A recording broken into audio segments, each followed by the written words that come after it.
So in theosophy and in esoteric science, as I like to call it, we say that we are all sparks of divinity, or at least we were in the beginning. Nothing but a spark of divinity. Um, Jim, if you want to put up that chart by John Algeo, we have,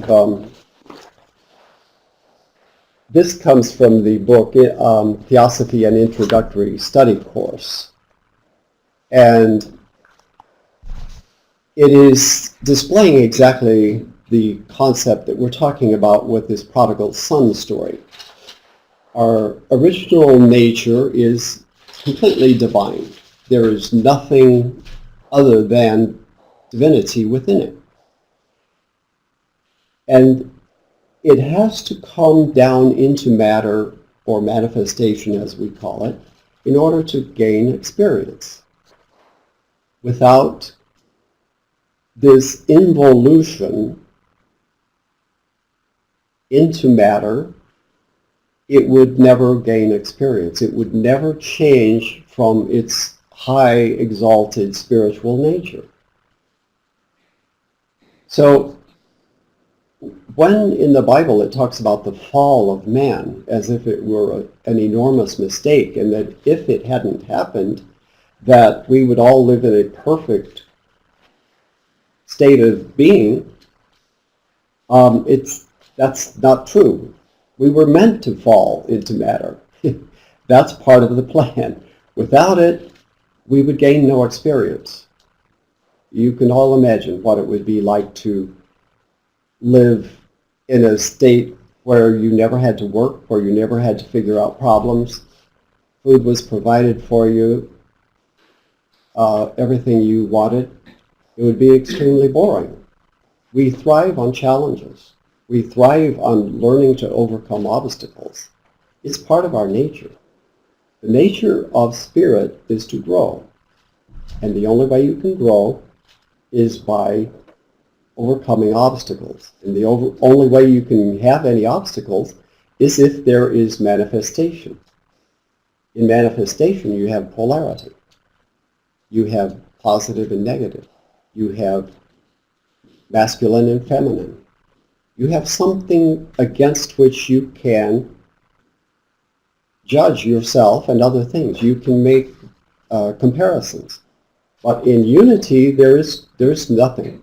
There is no growth in unity. Now, we do have to have rest periods periodically. And the grand cycle is that we come back to that resting point once we have returned to the source. So that's an enormous cycle. Notice that as it comes down into manifestation, it goes through various phases, and we're going to talk about those phases in our in the chapter here. Up until we reach the human kingdom, there's still a tremendous amount of contact with the higher levels of consciousness. These represent different forms and different levels of consciousness. And we will explore those different levels a little more fully in the second chapter next time. But the point here is to just grasp the overall concept. The descent into matter, which we term evolution. And by the way, until theosophy... Involution.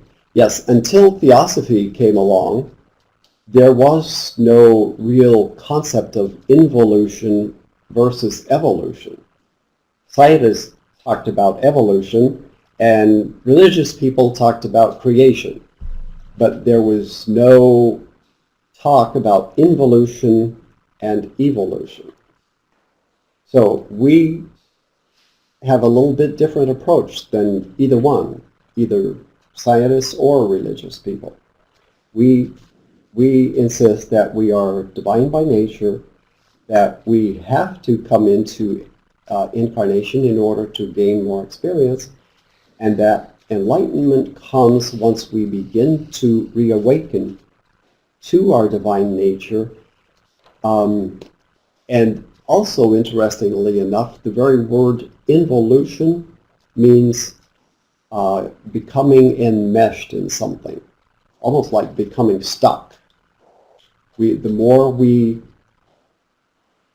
come into it, the more we are involved in it, and the more we are invested in it, to the point that in the human kingdom, we unfortunately are separated so far, we have come so far that we have almost completely forgotten our divine nature.